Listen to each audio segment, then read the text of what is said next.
Well, most people just look at me as the guy that runs and yells as he's running. And that's, while I do that, to motivate people, but people don't understand that my day is broken up into segments. I work out, I eat, I sleep, but I spend most of my time studying.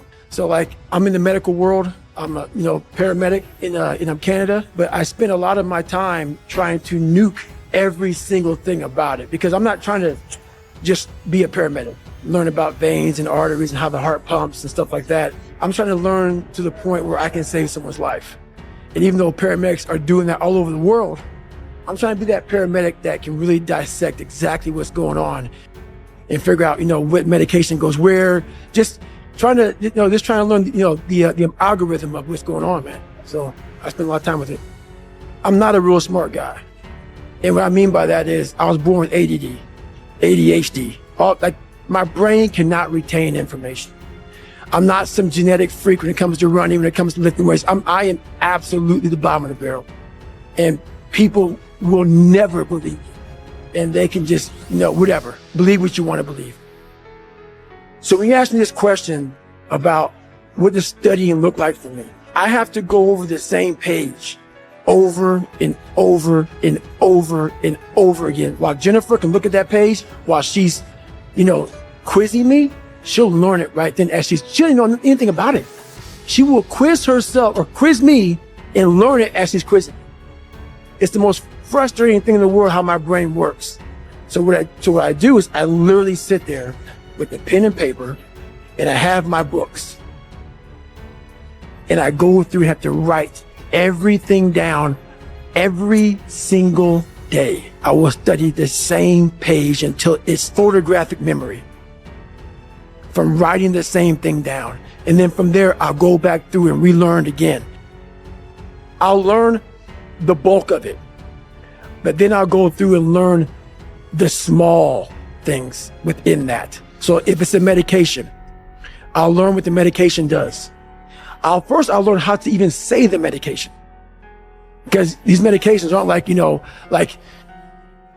albuterol. No, it's very big words. So I'll go through, learn how to say the name. Then I'll go through, learn what the dose is. Then I'll go through, and this is like every single day. It's not like, oh, I got it. Let's just go through. No, nothing is, I got it. Every single thing. So I can't wait to get in this conversation, because everything I do in life, it sucks. Everything I do in life, it sucks. That's why when I was 300 pounds and 24 years old, it wasn't like I had some big epiphany of, let's just go be a Navy SEAL and let's lose some weight. No, I knew my entire life was going to be a struggle, which is why I just ignored it.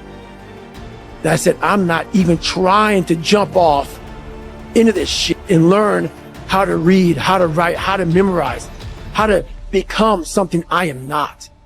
But through that process, something happened to me. And I realized this is why I feel sorry for no one. People are going to think that I am maybe lying or maybe fibbing or exaggerating. No, I was the lowest form on earth, no talent, no ability to learn. And I literally know what it is to be rock bottom and to build that up. So that question about learning, it's a pain in my ass. And I don't have to do it. So think about it. I'm 49 years old and I'm a multi-millionaire. I don't have to do anything. So all I thought about when I was growing up is, man, I can't wait till one day it gets to the point where I no longer have to do this stuff. But what happens, I got older, it became a way of living. So how I do every day is how I do every day. It's a discipline, it's a regimen, it was a choice I made. And the choice I made was, what are you willing to sacrifice and what are you willing to give up to find every bit of who you are as a human being? And I was willing to give everything to do that. So studying is no joke. How my mind is wired now is that everything I do is what I do. Because the focus it takes for me to, like right now, I'm running. I'm not like a great runner. I'm not like injury free. So like my first 20 minutes of the run, I'm limping. I'm literally limping because I've had several knee surgeries and my body was twisted. And so now it's untwisting. So people look at me, oh, it looks like he's limp, like limping when he runs. I am limping when I run. My body's jacked up, so I'm focusing on how to get the best out of a broken body. So everything I do is a total focus on what I'm doing at that point in my life. But people don't want to go through the process of focus, of teaching yourself how to truly focus. This is where my message gets lost. It gets lost because I may say, MF or F, I may be, because that's the passion that comes out of me, because it takes everything for me to learn a sentence. So when I speak about David Goggins, I can't speak about David Goggins in a way that's just calm and cool. Because when I wake up, I know the journey that it takes for me to find my greatness. And it's hard. Nothing is easy. Nothing just like, oh, I wake up and I just do this or I do that, or it just, I watch people every day go through life, and it's so easy. For me to be where I'm at today, it takes every bit of me. So when I speak about it, and as I get going here, you'll start seeing me, the tempo will rise, the passion will come out, because I'm back there. I'm doing what I do every day to become a human being. And so nothing is easy. So when you're going fucking hard and you grind all the time, like everybody knows, it's 24 hours in a day. But when I'm in the shower, it's a mental aid station. I don't think about shit. I don't think about people. I don't think about work. I don't think about running. I don't think about working out. When I'm in the car, another fucking mental aid station. When I'm eating, mental aid station. So people eat and they work and all that sort of shit, man. So I can grind hard, because a lot of times, man, I'm in mental fucking aid stations. So many people, they need to have a 5K, a 10K.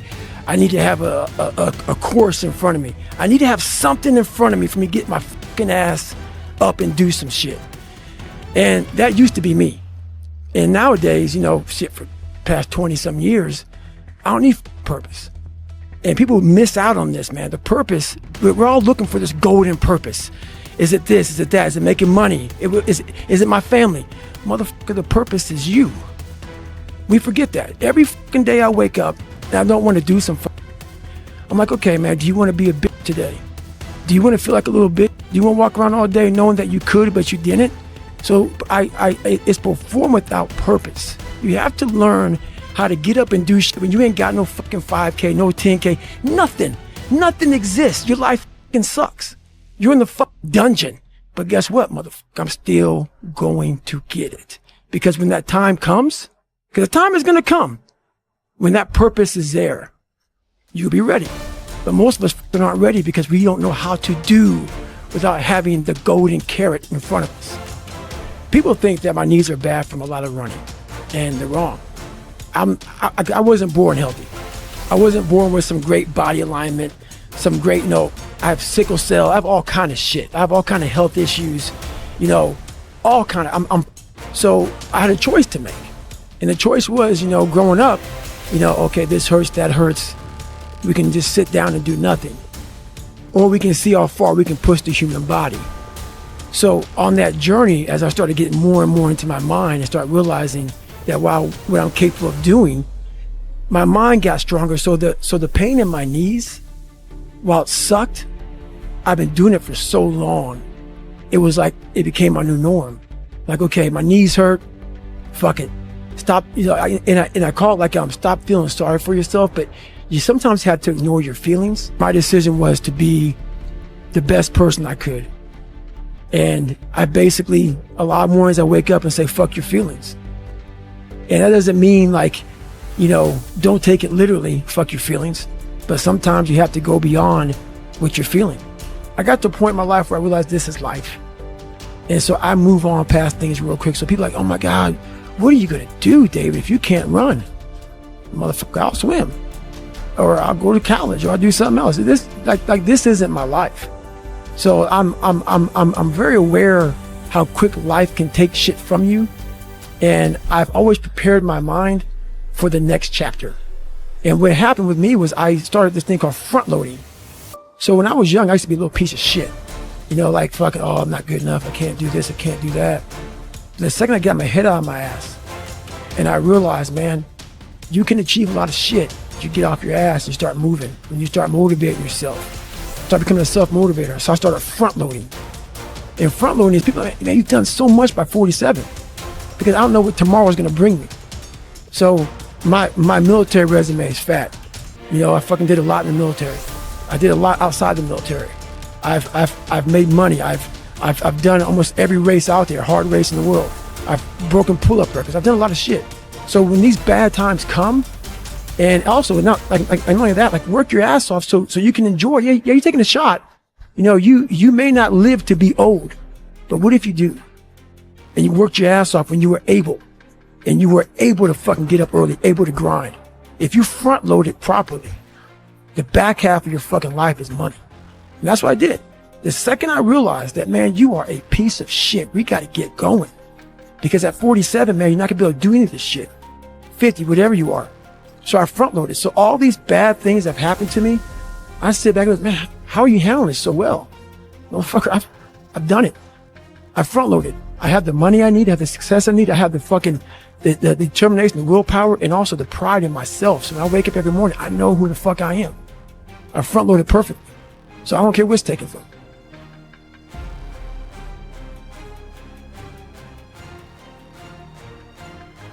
There was no driven message with me trying to prove people wrong or whatever. It was 100% by me wanting to own my life. There's a lot of people I know that I speak with right now that have nice book deals out there, and the people who buy their book, whatever publishing house, they can't even talk some of this stuff, you know, in like in speaking engagements. And I'm like, what, you can't even talk your story? And some of these, they're like, no, like I gotta make sure that they're aware of it. And all. I'm like, no, man. I want to own 100% of the suffering I went through in my life. I don't want anybody telling me, hey, Goggins, you can't say this. I would lose my shit. What I suffered this badly, and you're gonna fucking tell me I can't say this? There've been all kind of problems with that one. So I made sure that I wanted to own all of Can't Hurt Me and own all of my own life story. So that's what it really is all about. But looking in the mirror at yourself, because I did a really good job by creating this guy I am now.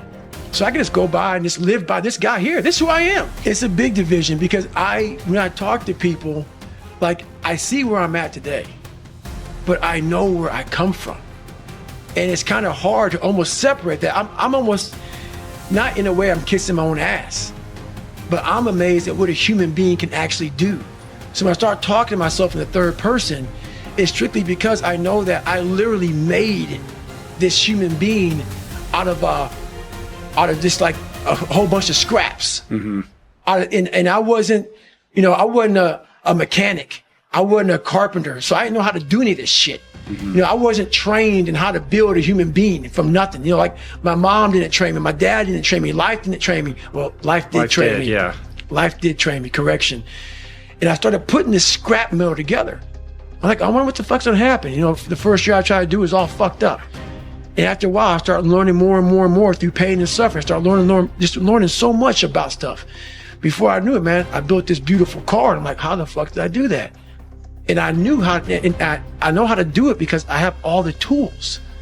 Through all the failure I went through trying to build this person who's Goggins. The one thing that made me who I am today is being vulnerable. It's breaking myself down to the absolute rock bottom and being able to tell people who I am. And that's how I fixed it. Literally, being able to look somebody in the eye and say, you know what, man, I have a whole bunch of character problems, character flaws. I've lied about this. I've cheated here. I'm insecure here. This isn't the real me. I lied to you about that. I wanted your acceptance in life. All those things happen, but the thing about it is that we get judged so quickly by who we are. We don't know. We don't go to where it happened. You know, life created this person, me. Life created me to be this fucked up person that I was back in the day. And I had to realize, man, that's okay, man.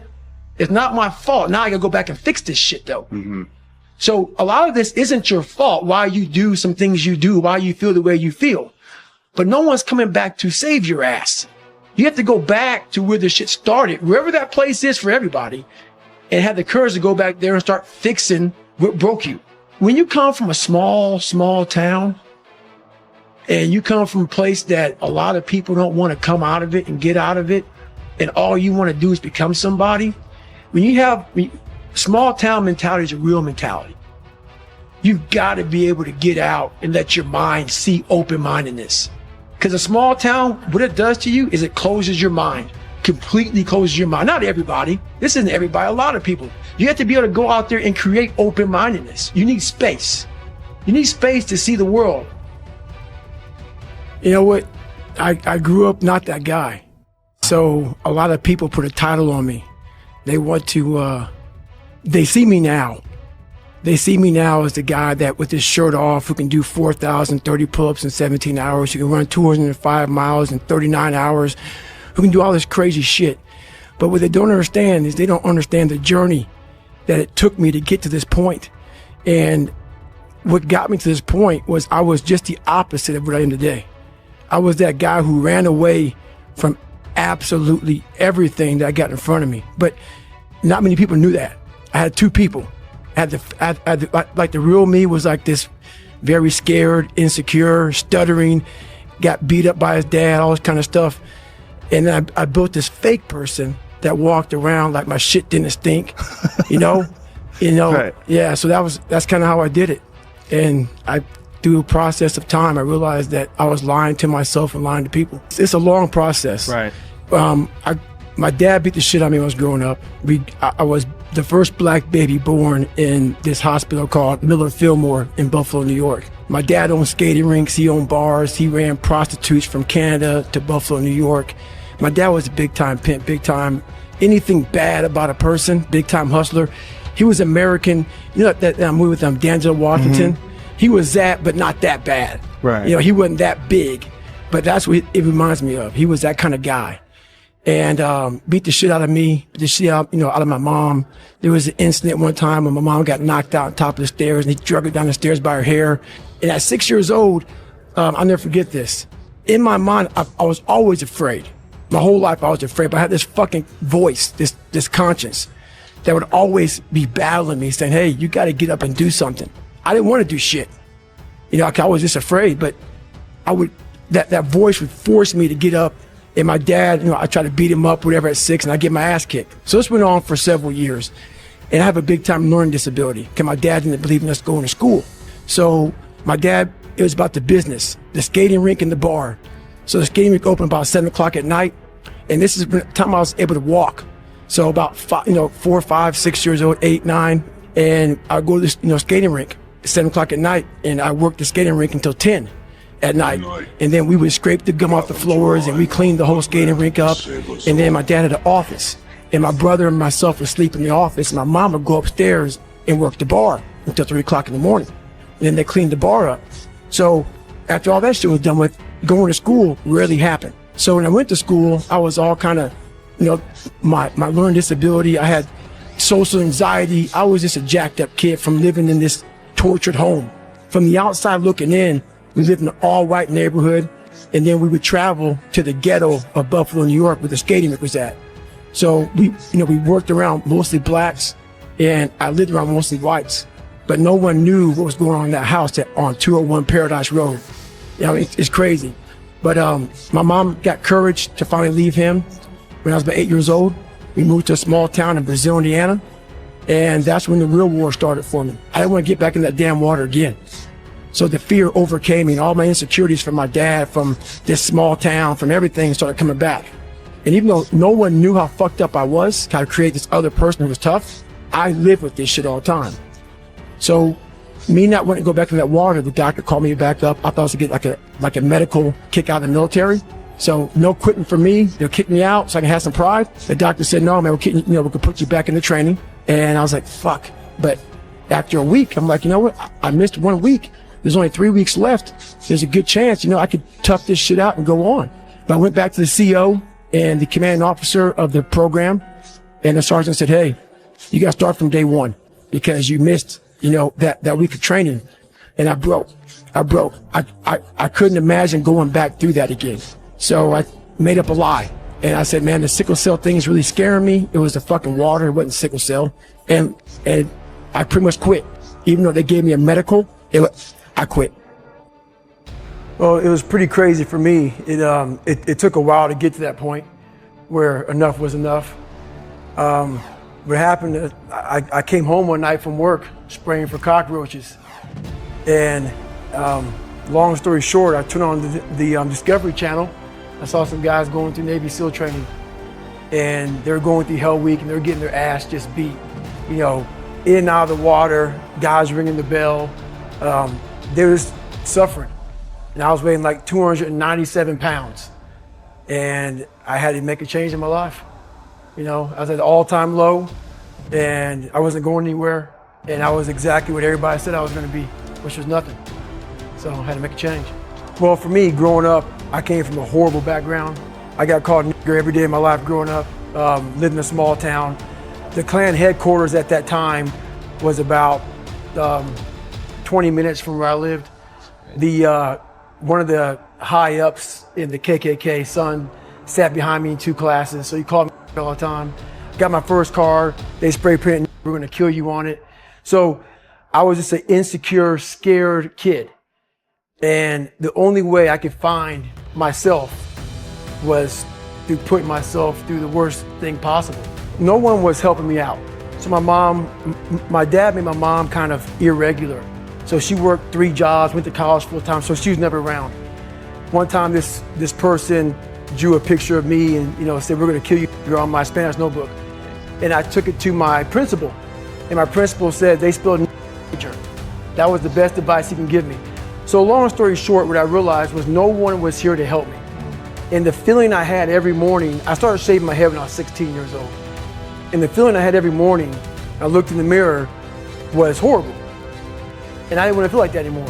And how I felt was a kid going nowhere, a kid that was scared. And most kids will accept that and look for help. But the best thing that happened to me, no one helped me. No one felt sorry for me. No one looked at me and said, like this day and age, they'll take you in and they'll tell everybody, stop picking on this person. Back then, they didn't care. The KKK marched in our 4th of July parade. They had to stay 100 yards back, but they marched in it. Wow. That's how this town was. And my mom cared about me, but my dad took our soul. And she did the best she could. I had to figure out I wasn't gonna be a punk kid all my life. So the only way I could turn it around was to suffer. I had to build calluses in my brain the same way I built calluses on my hands. So I broke the Guinness Book of World Records for pull-ups a long time ago, but I failed at it twice. And I did 67,000 pull-ups in trying to break this record. So to do 4,030 pull-ups, I had to do 67,000 for training for that. Wow. And so what I realized is for me to become the man I wanted to become, I saw myself as the weakest person God ever created. But I never blamed God for anything he did to me. So I wanted to change that to be the hardest man ever created. Am I that? I don't know, but you had to have a goal. And my goal when I was sitting there, not going to school, being bullied, having no self-esteem, my goal was the only person that's gonna turn this person around is me. The only way I can turn it around is put myself through the worst things possible a human being can ever endure. And that'd be the only way that I can build this brain to handle anything that comes in front of it, callousing my mind through pain and suffering. So we read a bunch of books nowadays. As humans, we want to find out how to be someone else. What we don't do is we don't go inside. So literally turn yourself inside out. Read the book that's in, like we're writing a book every day of our lives, but we never read that book. So what I would challenge this young man or young woman to do is you have to look inside of yourself and see what you really want. What are you passionate about? We use these words and these little phrases of only the strong survive and all this other crap. They're all just fucking words. I get so tired of hearing people just talking. Like right now, someone may think Goggins is just talking. You don't know me. So when I speak from passion. I speak from experience. I speak from suffering. I want to tell this young man or woman that the only way I believe, this is my experience in life, the only way you're ever going to get to the other side of this journey is you have got to suffer to grow. To grow, you must suffer. You go from very uncomfortable to comfortable like I was now. I wasn't in training, I wasn't drowning. You never want to go back to being uncomfortable again. So I'm sitting there relaxing, chilling out. I'm thinking, well, man, they're going to kick me out of here. I'm not going to quit though. So this is good. I don't want to get back in the water ever again so I can leave training. So this is my thought process. The doc calls me in a week later. I'm skipping down to the doc's office thinking I'm getting the hell out of here. I'm not gonna quit, but they're kicking me out, so that's good for me. I walk in the doctor's office, he says, hey man, we're putting you back into training. It's not good, it's not good. But I'm like, okay, let me see. I've been in 6 weeks, 7 weeks, 3 weeks left. I can tough it out. I'm walking back to my compound, talking to the head of the school, walking to the CEO of the school. I say, hey, sir, they let me back into training. He goes, that's great. He goes, well, you missed a week of training. There's a very important block of training you missed. You have to start from day one. But when you're insecure like I was and you're afraid of everything like I used to be, you lie really fast because you don't want the person knowing that you're a punk. And the commanding officer says, we live in a world where mediocrity is often rewarded. These men detest mediocrity. And I sat there and I had time to reflect back on my life. Being bullied, coming from nothing, learning disability, messed up foundation. Life isn't fair at all. At all. So what are you gonna do about it? I knew that no one was coming back to help me. No one was gonna miracle me to be somebody special. Everybody that called me, my dad, my mom, all my situations were on me now. And solely on me. So I had to start developing an indestructible mental toolbox. So I sat there on that couch and I realized, man, I am a piece of shit. And even though the world helped me get here, my false reality helped me even more. Your best work has to come when you're least motivated. Where does that come from? It comes from basically, I had to stop thinking normal. I had to stop thinking normal. I can no longer be a common man walking around doing common things. But no one taught me this stuff. It wasn't like I paid a trainer to come train me. Jenny Craig didn't come down and miracle my ass. None of this happened. It was on me. And that's what you have to realize. Everything you do, you may have some support, you may not, but it's on you. You have to make the decision whether you want to be a badass or whether you just want to be mediocre and everything's okay. But being a badass hurts real bad. And that's why I didn't want to do it. I won't bore you with details. I lost the weight. I went back to the recruiter and I went to Bud's, Navy SEAL training. And I was the only person in the history of Navy SEAL training to go through 3 Hell Weeks in 1 year. Hell Week is 130 hours of continuous training and starts on Sunday, ends on Friday. You might get 2 hours of sleep. And I did all that in 1 year. Why did I do that in 1 year? Cut to the chase again. There was an old crusty commanding officer named Captain Bowen. Captain Bowen was an old Vietnam vet. This was his last tour of duty. And he believed, so over 70 years this training's been going on. He believed no matter where you were at, you will start from day one if you don't make it through. We are leaving a lot on the table. My book is called Can't Hurt Me. Why is it called Can't Hurt Me? Life isn't fair. We have to understand that. It shouldn't be fair. It's a trial ground, it's a testing ground. It's built to make us harder. It's built to make us as strong as we can, to test us, to drive us. So, mentality is the only thing that gets us through life. I was an underdog. We are all underdogs in life. Even the baddest person in the world should think that way. So you should always have I've never arrived mentality. And the can't hurt me mentality is no matter where you come from, the sewer or wherever you think you're from. When I got out of the sewer, I got to the road and looked around and said, can't hurt me. Nothing should be able to hurt you. If you believe that, it starts to become true. That's why there's a lot of books out there on mental toughness. It's all crap. Why? Because it's a cookie cutter way. Life isn't cookie cutter. Like 3.14 is pi. It's how you figure out equations. We're all different equations. We all have a story. We all have to strengthen our mind to figure out our own equation. Once you figure out your own equation in life, you can then start picking away at how to be better. But you first have to figure out your equation in life. Once you figure that out, man, you can do anything.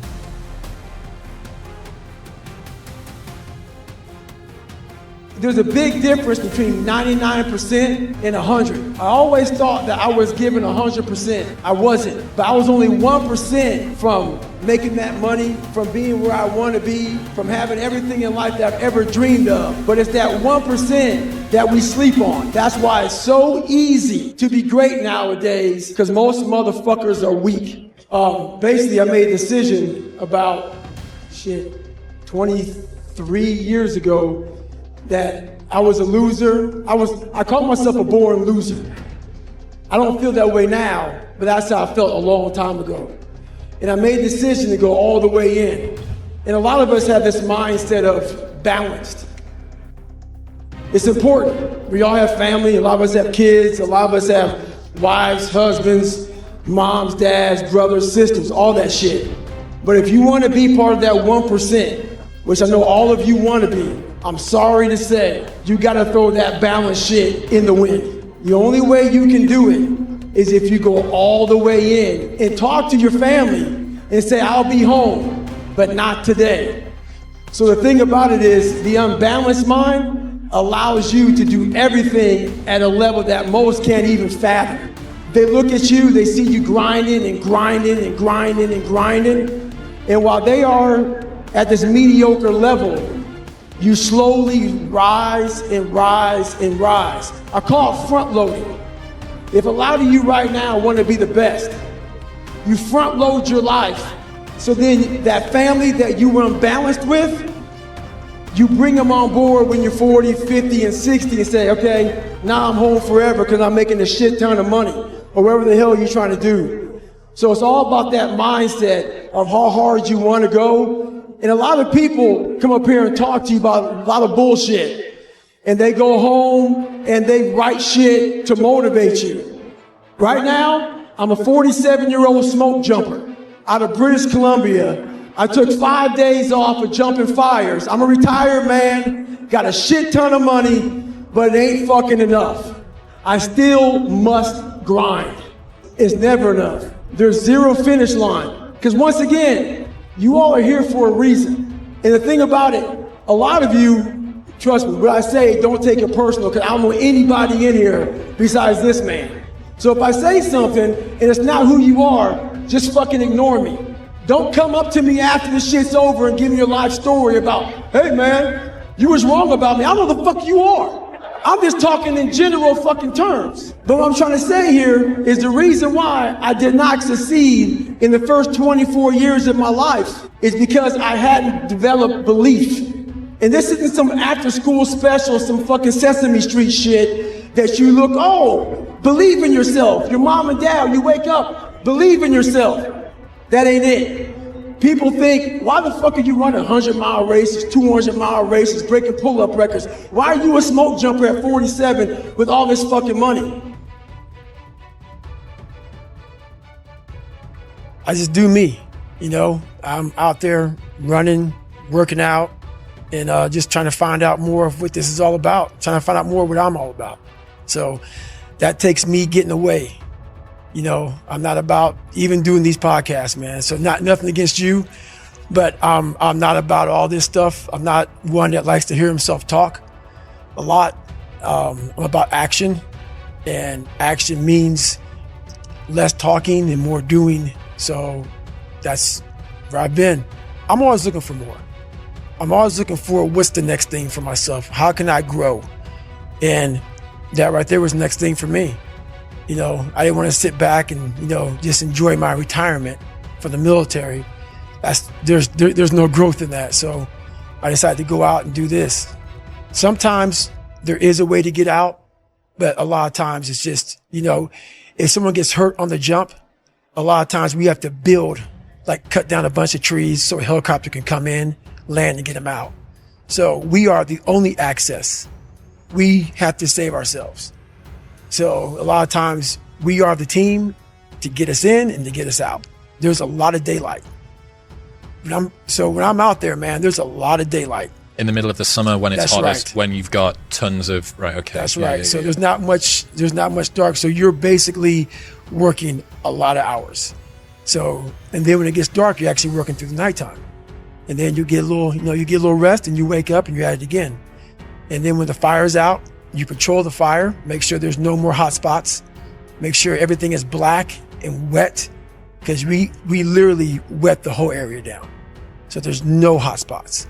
And then when that's all done, we'll demob, which means we'll clean up all the stuff, all our hoses, you know, we'll pack up all our stuff, and then we'll get out of there. People didn't know that, I'm actually successful in business, and didn't realize that I was like basically turning down millions of dollars to do this job, and they can continue thinking it. To make $15 an hour. To make $15 an hour. So yeah. But, like I said, for me, the whole money part of it, it's not what it's about. I'm all about that growth, and that growth isn't in these massive paychecks for speaking to corporations, stuff like that. The growth for me is in that $12 to $15 an hour when you're out there and it's like 20 degrees and you're freezing your ass off and you're thinking, you know what? I don't need to be here anymore. And you start questioning yourself why you're here. And there's a lot of growth in that. But there's a lot of thought behind a person being a born loser becoming who I am today. You don't just wake up and just rocky the shit. You gotta wake up and think about, there's a process to getting better.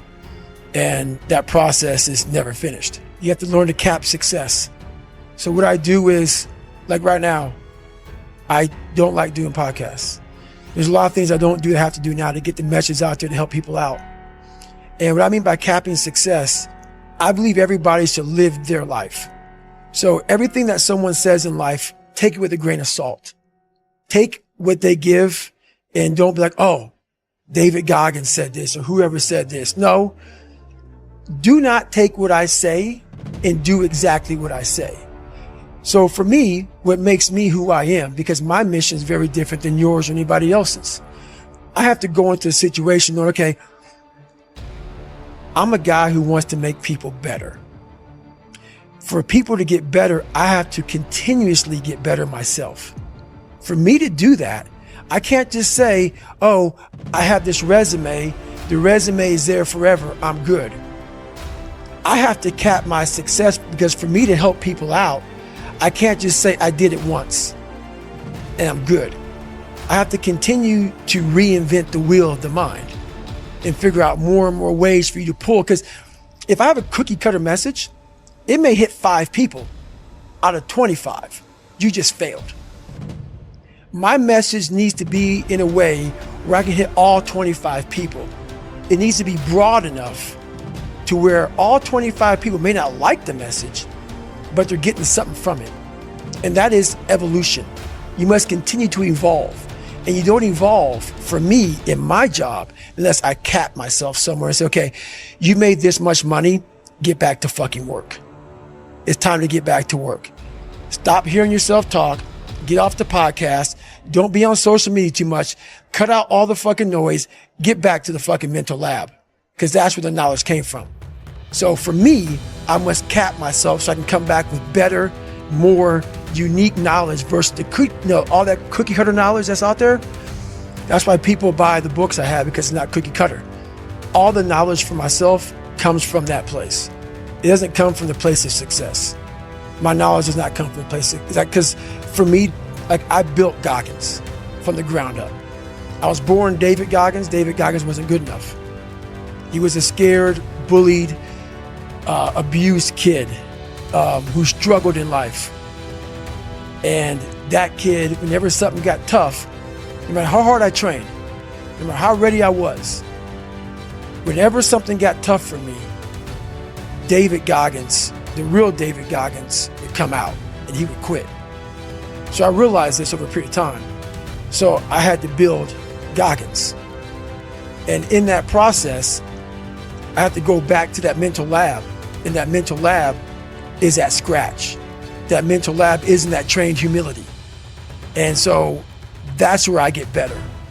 I get better when I'm digging holes in the ground, when I'm waking up early knowing I don't have to do these things. That's where I get better. It's important to stay hungry, but it's important more to stay humble within that hunger. So while you're hungry, a lot of people are hungry, but humility is everything. That's why I help so many people out. I've never been above you.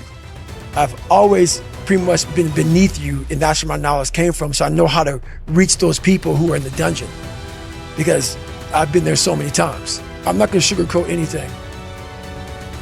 I understand that guy. I understand exactly where you're coming from. That is your personal opinion, and I totally get that.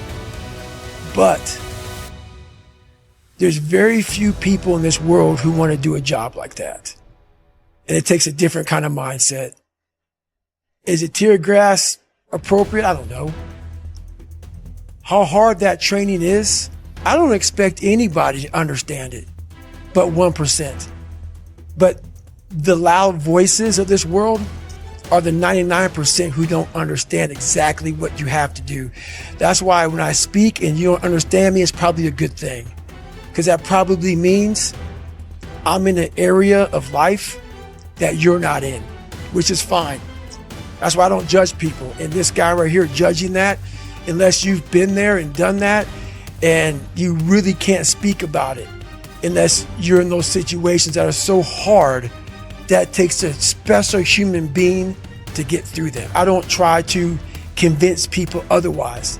I understand that why you're confused.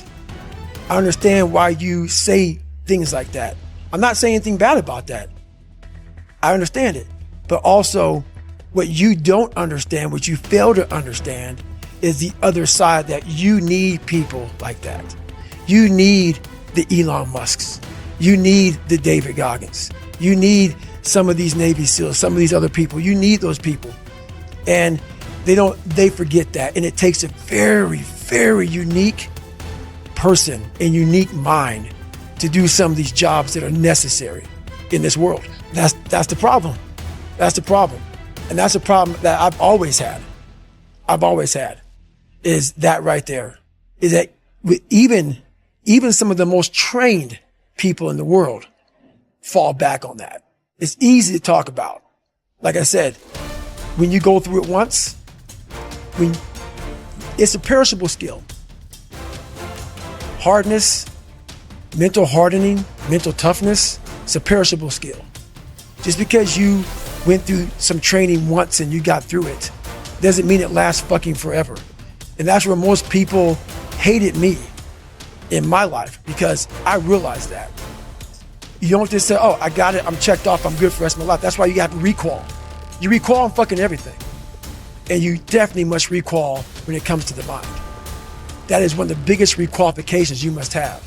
And when you're at that level, you got to recall every fucking day, not once a year. I hadn't run a 100-mile race, and I think it was about 6 years. I had, some heart surgeries. I had maybe some questioning in my mind about, I call it part-time savage. I started kind of going through this. I started getting, a little bit injuries, a little bit of this, a little bit, things that back in the day never slowed me down. So when I got my head out of my ass and realized that, hey, we have more left, we can still push harder, we're not there yet. I realized, talking to a guy named Cameron Haynes, who did this race, 240-mile race. And I go, is this the new level? Is this the new push? So when I decided to do that race, it was in the back of my mind like, man, I've really become an expert at running 100-mile races.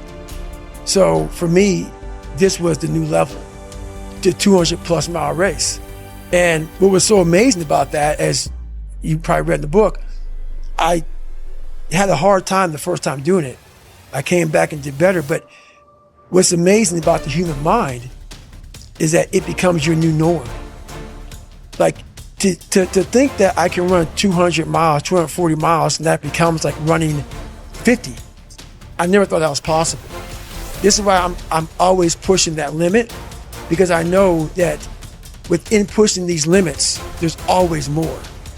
So I end up doing almost like back-to-back 200-mile runs. When the 200-mile race, 240-mile race was hard at once, it became something that was very easy after I figured it out. I got lost the first time. I got seriously sick, was off course. So basically, I bed down about 12 hours. Then I got back in the race. So I was still a part of the official race now. Okay. So the first time I got lost, I got sick, got lost, got back in the race after 12 hours of being out of the race. So now I get to about 200 and some odd miles and I'm sick as hell. Can't breathe, high altitude pulmonary edema, totally jacked up. And now the doctor tells me if you get off course now and you go to the doctor, you won't be able to come back and finish the race. So I had to make a call. Like, you know what? I'm pretty messed up, got off. So this is where you're talking about. I'm literally laying in bed and I'm feeling better. And I thought, honestly, I swear to God, I thought that someone was speaking to me. I thought it was Jennifer. It was like, you're not done yet, motherfucker.